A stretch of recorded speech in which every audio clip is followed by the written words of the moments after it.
Ya shalom, selamat malam Bapak Ibu yang dikasihi Tuhan. Kita berjumpa kembali di dalam persekutuan Auxano. Ya, pada malam hari ini kita akan bersama-sama bersekutu di dalam Dia. Saya akan memandu persekutuan kita dan saya saat ini mengajak Bapak Ibu sekalian untuk bersiap. Mari kita mempersiapkan hati dan pikiran kita untuk datang kepada Tuhan di dalam penyembahan-penyembahan kita, di dalam anugerah-Nya. Saya mengajak kita mengawalinya dengan menyanyikan pujian, Yesus kau telah memulai, sekarang ku memujimu. Allah yang setia, yang tidak pernah meninggalkan perbuatan-perbuatan tangannya. Dia telah memulai segala yang baik di dalam kehidupan kita.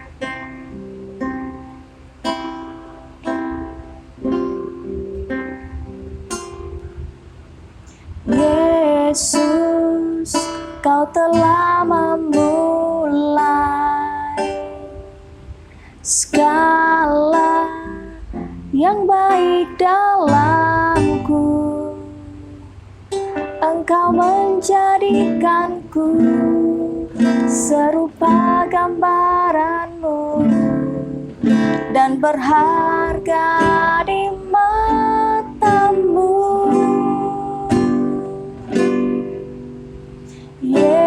Yesus, kau telah memulai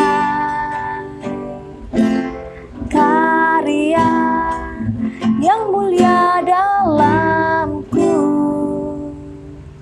Kau berikan hidup-Mu sebagai ganti dosaku, karena kasih-Mu padaku.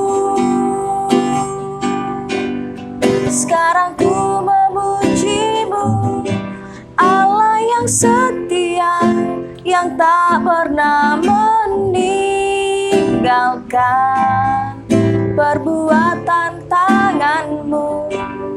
Sekarang ku menyembah-Mu, Allah yang mulia, sempurnakan senap hidupku agar indah bagi-Mu. Mari di dalam sikap doa, sekali lagi kita akan mengangkat pujian ini. Yesus, kau telah memulai segala yang baik di dalam kehidupanku.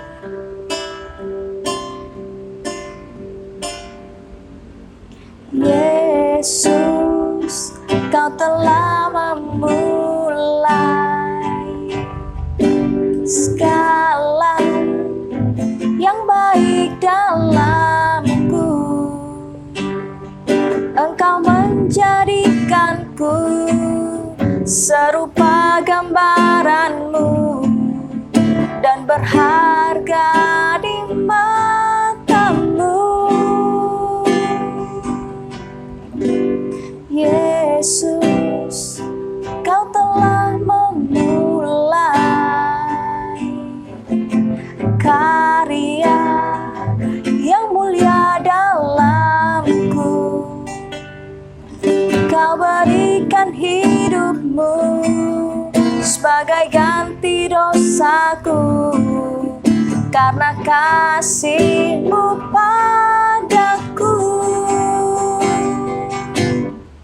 Sekarang ku memuji-Mu, Allah yang setia, yang tak pernah meninggalkan perbuatan tangan-Mu. Sekarang ku menyembah-Mu, Allah yang mulia, sempurnakan senap hidupku agar indah bagi-Mu, agar indah bagi-Mu, agar indah bagi-Mu, agar indah bagi-Mu. Mari kita satu di dalam doa. Bapa kami yang di dalam kerajaan sorga, terpujilah Engkau yang menjadikan segala yang baik atas kehidupan kami. Bahkan menolong kami untuk tetap teguh di dalam Tuhan. Sekalipun persoalan pergumulan kami terus rasakan, tetapi hari ini Tuhan kami mau memuliakan Engkau. Sebab Engkau Allah yang terus menolong kehidupan kami. Berkatilah kami di dalam persekutuan Auksano pada malam hari ini Tuhan, supaya nama-Mu dipermuliakan melalui segala pujian penyembahan kami, bahkan di dalam persekutuan kami ini. Hanya di dalam nama Tuhan Yesus, kami serahkan persekutuan ini dan kami siap untuk dilawat oleh Engkau. Haleluya. Amin. Ya Bapak Ibu yang dikasihi Tuhan, mari saat ini kita juga merenungkan akan kebenaran firman Tuhan di dalam satu tema yaitu ciri-ciri orang yang mengalami baptisan Roh Kudus. Ya, ciri-ciri orang yang mengalami baptisan Roh Kudus. Sebelumnya mari kita mendasari firman Tuhan kita di dalam Kisah Para Rasul pasal yang ke-9 ayat yang ke-19 hingga ayat yang ke-31. Kisah Para Rasul 19 ayat yang Kisah Para Rasul 9 Kisah Rasul pasal 9 ayat 19 hingga ayat yang ke-31.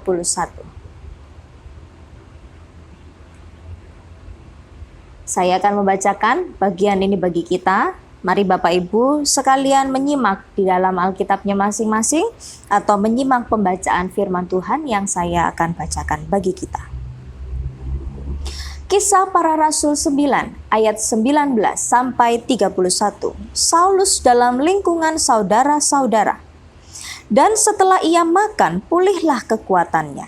Saulus tinggal beberapa hari bersama-sama dengan murid-murid di Damsyik. Ketika itu juga ia memberitakan Yesus di rumah-rumah ibadat dan mengatakan bahwa Yesus adalah Anak Allah. Semua orang yang mendengar hal itu heran dan berkata, "Bukankah dia ini yang di Yerusalem mau membinasakan barang siapa yang memanggil nama Yesus ini? Dan bukankah ia datang ke sini dengan maksud untuk menangkap dan membawa mereka ke hadapan imam-imam kepala?" Akan tetapi, Saulus semakin besar pengaruhnya dan ia membingungkan orang-orang Yahudi yang tinggal di Damsyik karena ia membuktikan bahwa Yesus adalah Mesias. Beberapa hari kemudian, orang Yahudi merundingkan suatu rencana untuk membunuh Saulus. Tetapi maksud jahat itu diketahui oleh Saulus. Siang malam orang-orang Yahudi mengawal semua pintu gerbang kota supaya dapat membunuh dia. Sungguh pun demikian, pada suatu malam murid-muridnya mengambilnya dan menurunkannya dari atas tembok kota dalam sebuah keranjang. Setibanya di Yerusalem, Saulus mencoba menggabungkan diri kepada murid-murid, tetapi semuanya takut kepadanya, karena mereka tidak dapat percaya bahwa ia juga seorang murid. Tetapi Barnabas menerima dia dan membawanya kepada rasul-rasul dan menceritakan kepada mereka bagaimana Saulus melihat Tuhan di tengah jalan dan bahwa Tuhan berbicara dengan dia dan bagaimana keberaniannya mengajar di Damsyik dalam nama Yesus. Dan Saulus tetap bersama-sama dengan mereka di Yerusalem. Dan dengan keberanian mengajar dalam nama Tuhan, ia juga berbicara dan bersoal jawab dengan orang-orang Yahudi yang berbahasa Yunani, tetapi mereka itu berusaha membunuh dia. Akan tetapi setelah hal itu diketahui oleh saudara-saudara anggota jemaat, mereka membawa dia ke Kaisarea dan dari situ membantu dia ke Tarsus. Selama beberapa waktu jemaat di Yudea, Galilea, dan Samaria berada dalam keadaan damai. Jemaat itu dibangun dan hidup dalam takut akan Tuhan. Jumlahnya makin bertambah besar oleh pertolongan dan penghiburan Roh Kudus. Demikian jauh kebenaran pembacaan firman Tuhan kita. Bapak Ibu yang dikasihi Tuhan, perhatikan video berikut ini.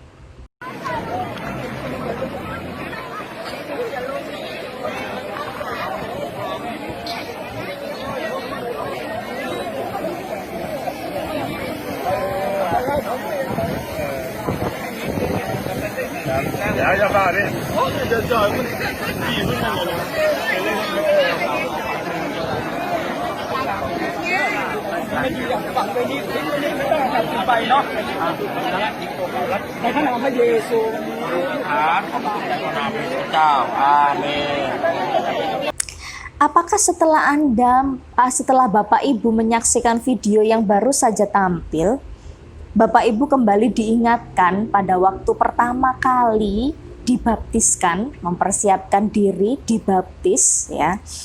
Dan apa yang Anda rasakan, apa yang Bapak Ibu rasakan pada waktu itu?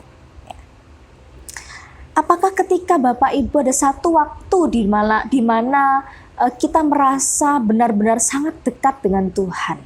Ya, ketika dibaptis merasa betul-betul kasih karunia Tuhan itu menolong kehidupan kita sehingga kita merasa sangat dekat dengan Tuhan, pengampunannya begitu terasa ya. Atau ketika Bapak Ibu suatu waktu melakukan pujian dan penyembahan dan tanpa terasa tiba-tiba air mata itu jatuh, merasakan hadirat Tuhan. Seperti merasakan hadirat Tuhan, hati Bapak Ibu meluap dengan sukacita. Tetapi, apakah Bapak Ibu juga pernah merasakan di mana kita rasanya jauh dari Tuhan? Malas kalau mau berdoa. Ketika mengalami pergumulan, kita semakin tidak ingin datang kepada Dia. Nah, Bapak Ibu yang dikasihi Tuhan, ataukah ketika kita mengikuti persekutuan secara online seperti yang kita lakukan sekarang ini, kadang-kadang kita terbawa di dalam suasana penyembahan yang membuat hati kita itu sejahtera, tenang, atau monoton. Ya, persekutuan yang kita lakukan ini kadang-kadang monoton, tidak ada rasa apa-apa. Nah, Bapak Ibu yang dikasihi Tuhan, jika kita dalam kondisi itu, maka apakah berarti ketika kita merasakan penyembahan itu seperti hidup, kita merasa seperti dekat dengan Tuhan, lalu kita katakan kita mengalami yang namanya baptisan roh.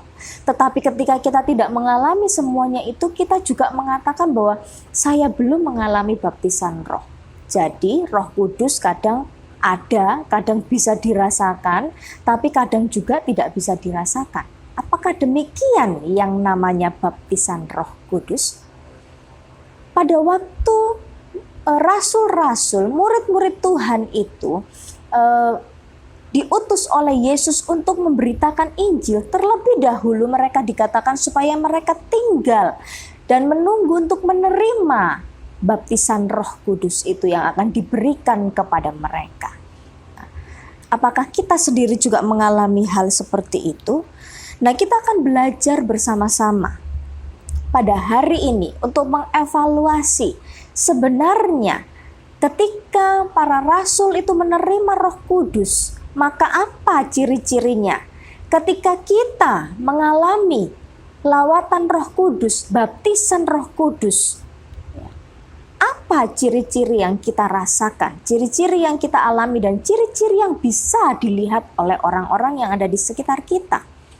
Nah, kita akan belajar di dalam bagian ini, sehingga fokus pembelajaran kita adalah bagaimana ciri-ciri orang yang sudah mengalami baptisan Roh Kudus, dan kita akan belajar melalui satu kesaksian tokoh Alkitab yang terkenal, yaitu Paulus, atau nama lainnya dulunya Saulus. Nah, Bapak Ibu yang dikasihi Tuhan, kita melihat kembali di dalam cerita yang kita sudah baca. Kalau kita melihat sebelumnya, maka kita melihat bahwa pada waktu itu Saulus sudah bersiap untuk membunuh orang-orang Kristen yang ada di Damsyik. Ya, dia sudah mendapatkan surat kuasa dari imam-imam kepala sehingga dia berangkat dengan penuh semangat untuk menghabisi orang-orang Kristen yang ada di Damsyik. Namun, apa yang direncanakan, apa yang terjadi tidak sesuai dengan apa yang direncanakan oleh Saulus. Karena pada waktu itu, Saulus mendapat kesempatan untuk bertemu dengan Tuhan Yesus melalui sebuah sinar yang membutakan matanya. Dia mengalami kebutaan, ya. Dia mendengar suara Tuhan Yesus, lalu kemudian dia bertemu dengan seorang yang bernama Ananias yang kemudian mendoakan dia. Maka setelah Ananias mendoakannya, dia makan, kekuatannya pulih, matanya kembali terbuka. Nah, kemudian dia memberi dirinya untuk dibaptis. Ya, sebuah kehidupan yang sangat kontras. Awalnya dia adalah seorang yang bersemangat membunuh jemaat-jemaat Tuhan, tetapi kemudian dia menjadi orang yang justru dibaptis dalam nama Yesus. Nah, Bapak Ibu yang dikasihi Tuhan, setelah dia bangun, setelah dia mengalami baptisan, setelah dia dibaptiskan, maka dia memperlihatkan bahwa kehidupan Paulus ini, kita dapat melihat kehidupan Paulus ini adalah kehidupan orang yang dibaptis bukan asal dibaptis, tetapi yang betul-betul mengalami baptisan, bukan hanya baptisan air, tetapi juga baptisan Roh Kudus. Apa ciri-cirinya? Yang pertama, mari kita melihat di dalam ayat yang ke-19b. Dikatakan di situ, Saulus tinggal beberapa hari bersama-sama dengan murid-murid di Damsyik. Lalu kemudian di dalam ayat yang ke-26, silakan Bapak Ibu simak di dalam Alkitabnya, dikatakan setibanya di Yerusalem, Saulus mencoba menggabungkan dirinya kepada murid-murid.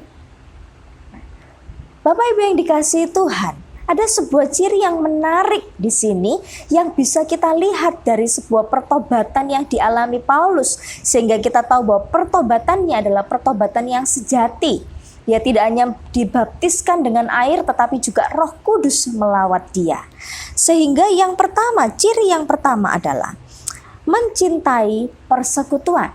Mencintai persekutuan.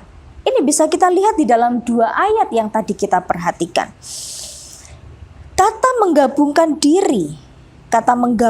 diri di dalam ayat yang ke-26 itu merupakan kata yang menarik.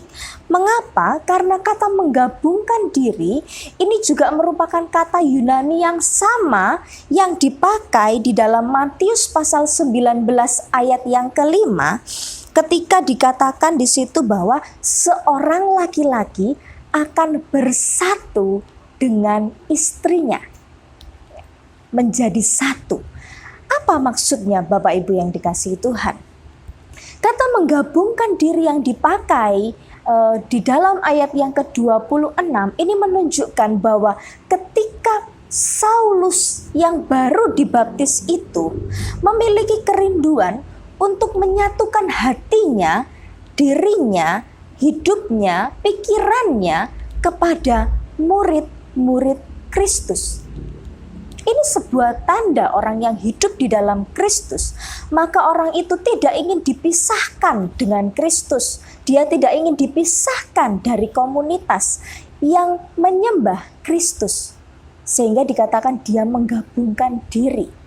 Nah, ketika di dalam Matius 19 ayat yang ke-5 dikatakan laki-laki itu bersatu dengan istrinya, mereka bukan hanya sekedar berada dalam satu rumah. Mereka tidak hanya sekedar yang dulunya ketemunya mungkin 2 hari sekali, tetapi sekarang mereka bertemu setiap saat.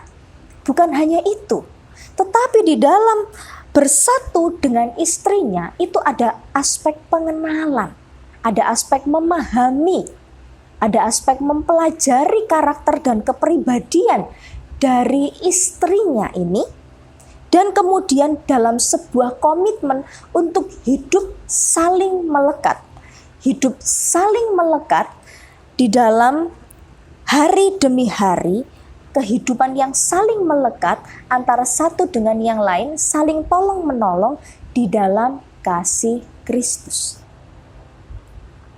Sehingga ketika dikatakan Saulus bersama-sama dengan para murid, Saulus mencoba menggabungkan dirinya kepada murid-murid. Itu tidak hanya sekedar menjadikan para murid ini teman main. Ya, Bapak Ibu kalau misalnya Bapak-bapak kalau dalam masa-masa pandemi ini, kalau dulu sebelum pandemi bisa main ke temennya, main catur, ketemu begitu ya, atau tenis bersama, bulu tangkis bersama, atau olahraga-olahraga yang lain, ketemu, ya, sekedar ketemu. Tidak hanya seperti itu, karena menggabungkan diri ini artinya Paulus sedang belajar untuk mengenal dan melekat kepada komunitas Kristen.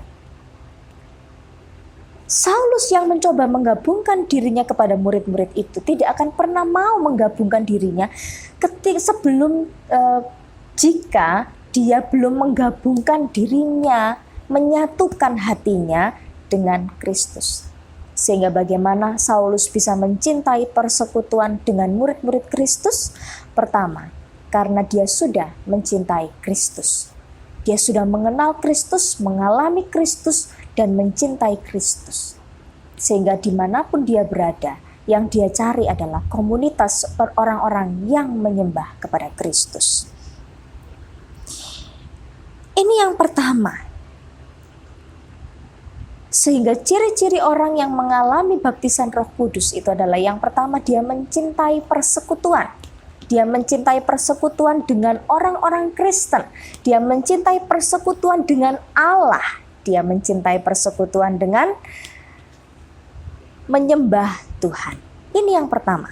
Yang kedua, mari kita memperhatikan di dalam ayat yang ke-20.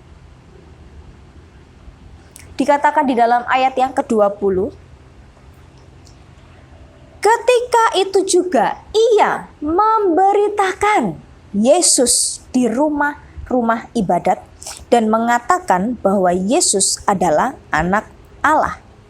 Lalu kita melihat lagi di dalam ayat yang ke-22, dikatakan di situ, Saulus semakin besar pengaruhnya dan ia membingungkan orang-orang Yahudi yang tinggal di Damsyik karena ia membuktikan bahwa Yesus adalah Mesias.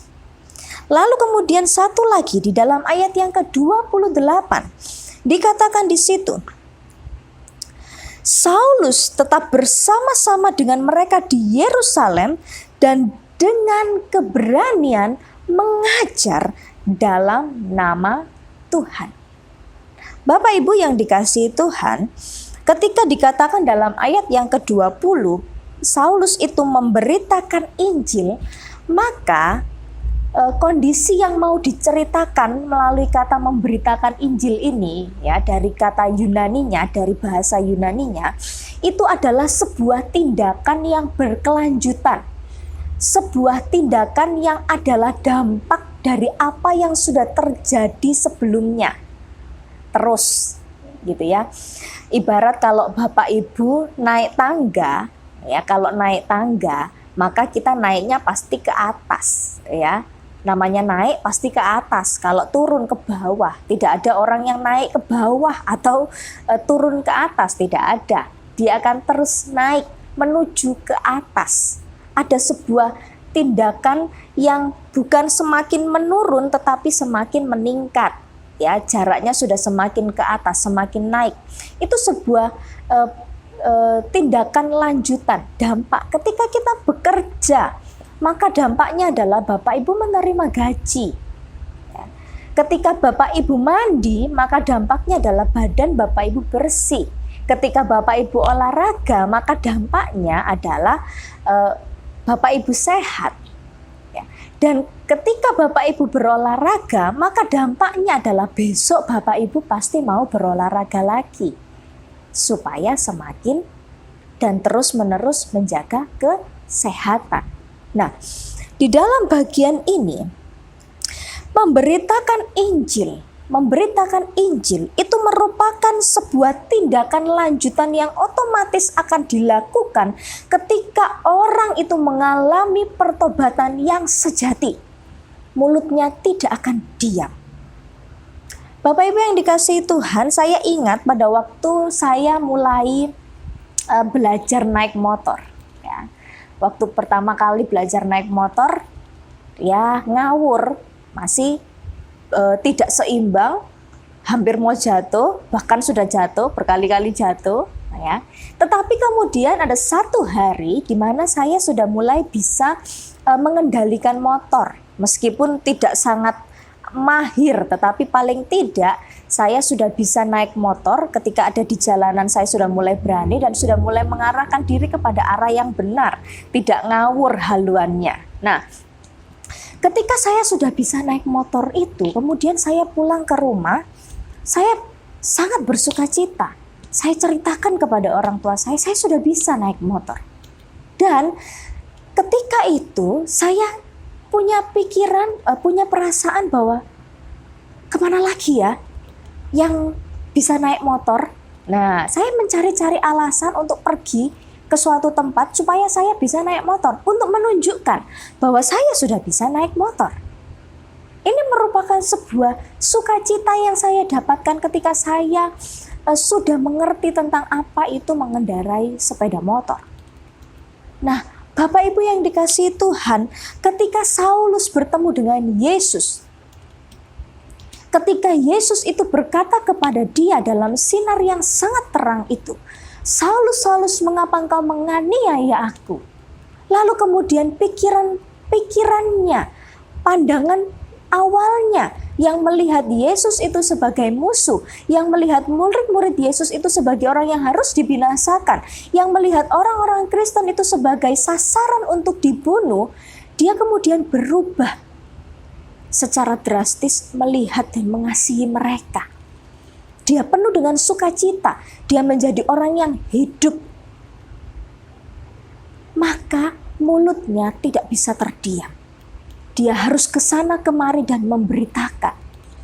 Seperti itu juga yang dialami oleh orang yang lumpuh ketika dia mengalami kesembuhan. Dia merasakan sukacita. Apa yang pertama kali dilakukan oleh orang lumpuh itu menceritakan apa yang dia alami.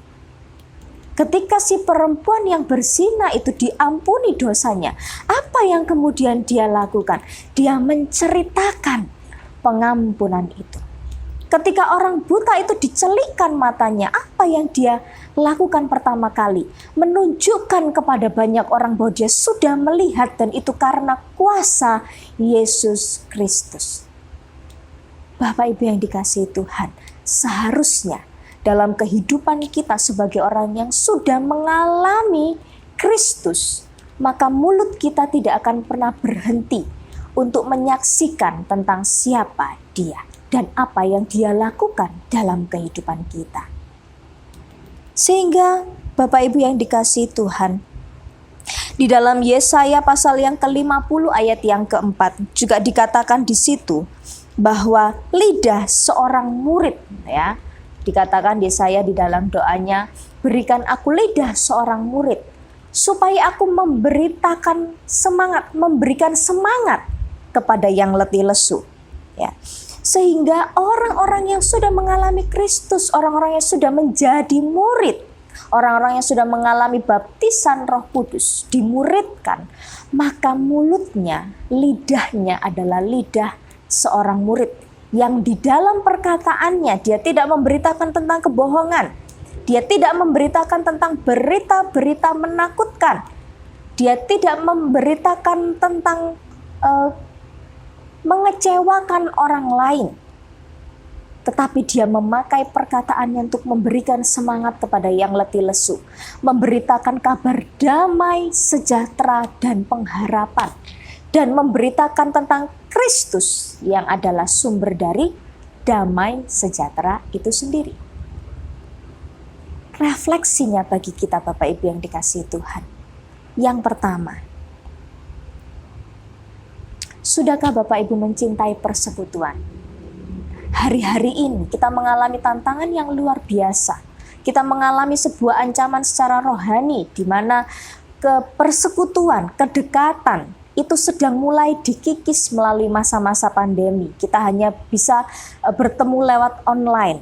Ketika kita kemana-mana, kita mulai mengarahkan pikiran kita pada mencurigai orang-orang yang ada di sekitar kita. Jangan-jangan dia kena COVID, jangan-jangan dia sakit, jangan-jangan dia OTG. Maka kita dibawa kepada pikiran-pikiran yang mencurigai orang lain dengan memakai masker. Ya, bukan salah memakai masker, tetapi kita perlu berhati-hati terhadap ancaman-ancaman yang dilakukan oleh kuasa kegelapan. Kita menjalankan protokol kesehatan dengan benar, dengan tepat sebagai wujud ketaatan kita, sebagai wujud kita juga takut akan Tuhan. Tetapi kita juga berhati-hati. Mari kita mengeratkan persekutuan kita. Mari kita tidak nyaman di dalam kesendirian kita. Mari kita tidak nyaman di dalam diri kita sendiri, pikiran-pikiran kita sendiri yang bergumul di dalam pergumulan-pergumulan kita.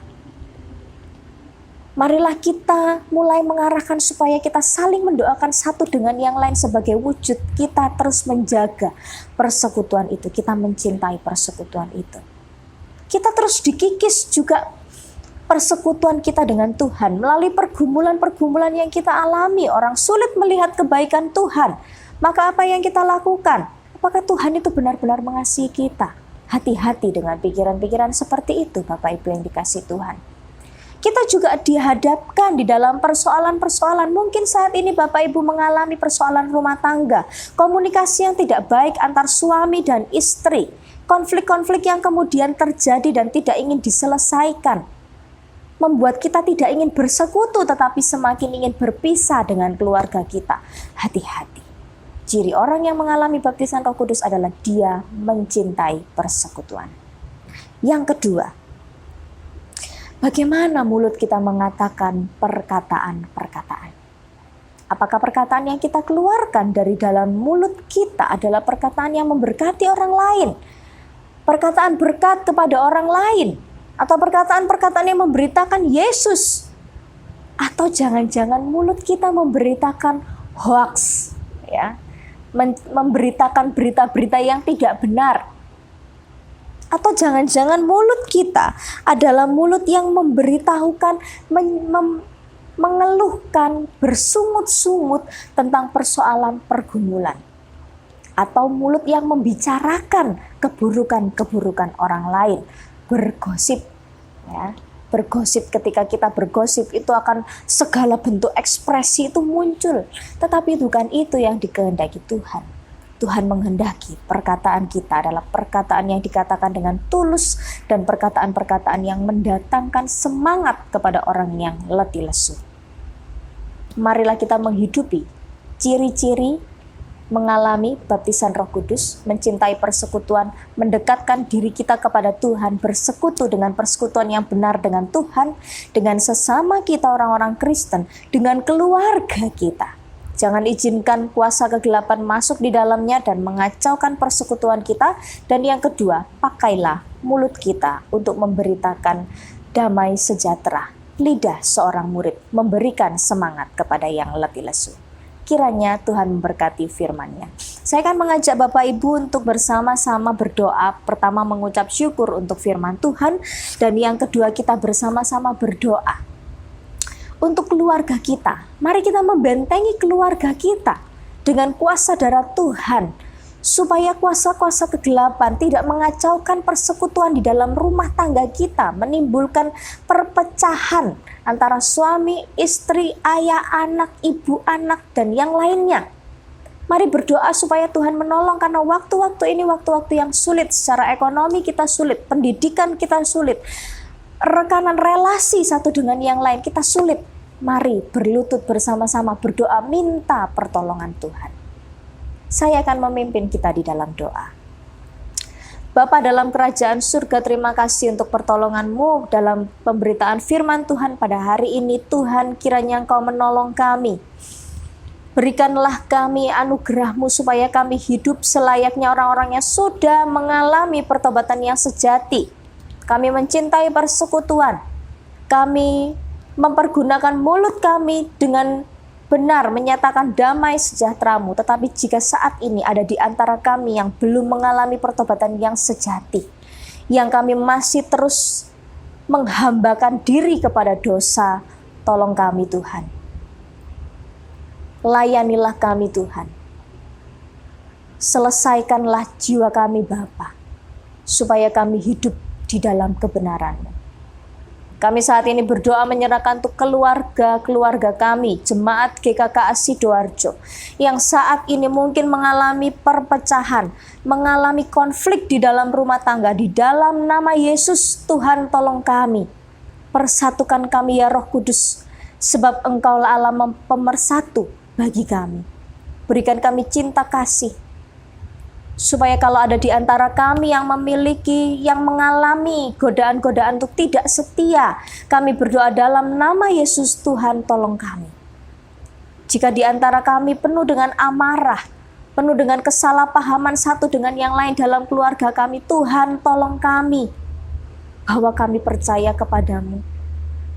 Tolong keluarga kami supaya kami diselamatkan, dijauhkan dari segala bentuk pencobaan kuasa kegelapan.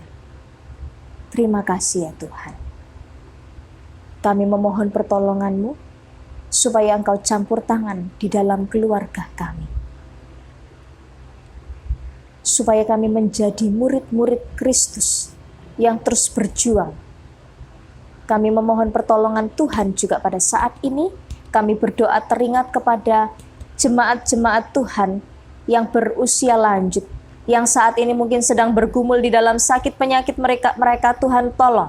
Kami terus berdoa bagi Pak Yong Yao, supaya Engkau memberikan pemulihan kesembuhan secara total, menunjukkan kuasa kesembuhan bagi hamba-Mu ini, supaya nama Tuhan dipermuliakan.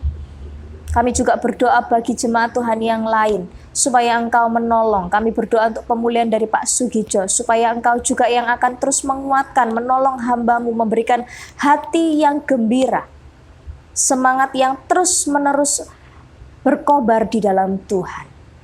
Ibu Licen juga kami serahkan ke dalam tangan pengasihan-Mu, Tuhan tolonglah, supaya kekuatan hamba-Mu Bu Licen diperbarui hari demi hari, sekalipun kelemahan tubuh kami pasti kami rasakan, sebab kami tahu tubuh kami terbatas. Bapak, kami juga mengingat saudara kami William, putra dari Bapak Samuel dan Bu Ratna, yang di dalam mempersiapkan pernikahan, di dalam segala perencanaan, pemberkatan, dan resepsi yang diatur, kiranya Tuhan memberkati, memberikan hikmat, supaya mengatur segala sesuatunya sesuai dengan kehendak Tuhan dalam masa-masa pandemi ini. Tuhan yang menguatkan kehidupan William dan pasangannya, supaya mereka sungguh dipersiapkan di dalam anugerah Tuhan untuk memasuki bahtera rumah tangga. Kami juga memohon pertolongan Tuhan, supaya Engkau sendiri yang akan menolong dalam seluruh proses persiapan pernikahan sampai dengan pernikahan. Engkau turut campur tangan. Terima kasih Bapa di surga. Kami juga terus berdoa untuk tiap aktivis pelayan yang melayani di gereja di dalam peribadatan online. Kiranya Tuhan menolong, memberikan mereka kesehatan, kekuatan, melindungi dari sakit penyakit, sebab mereka memberi diri mereka untuk melayani-Mu. Terima kasih Tuhan.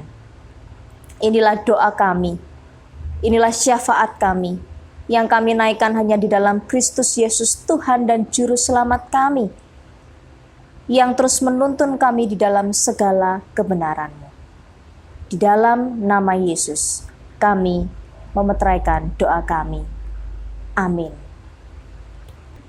Ya Bapak Ibu yang dikasihi Tuhan, kita akan mengakhiri persekutuan kita pada malam hari ini. Mari kita terus meminta kepada Tuhan supaya Dia memberikan kita hati yang seperti hatinya, supaya di dalam kita menjalani kehidupan sebagai orang-orang yang sudah mengalami pertobatan Roh Kudus itu, kita sungguh ditolong untuk melewati kehidupan kita, untuk terus berjuang mengejar kekudusan hidup kita dalam pertolongan Roh Kudus. Berikanku hati seperti hati-Mu.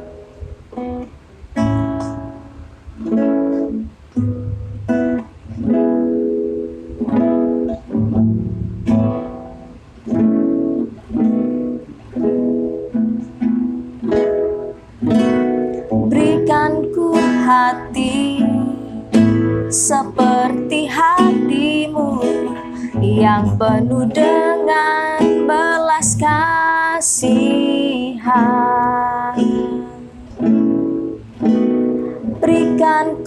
mata seperti matamu memandang tua yang di sekelilingku. Berikan ku tanganmu untuk melakukan tugasmu. Berikan ku kakimu melangkah dalam rencanamu. Berikan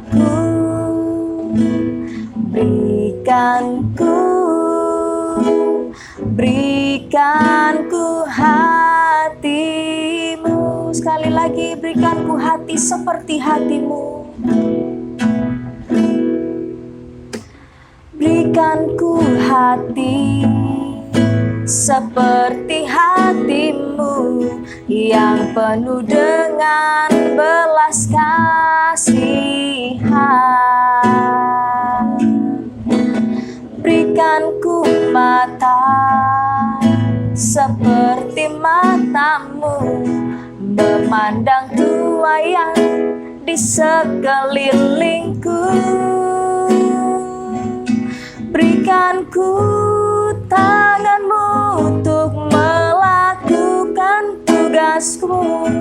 Berikan ku kakimu melangkah dalam rencanamu. Berikan ku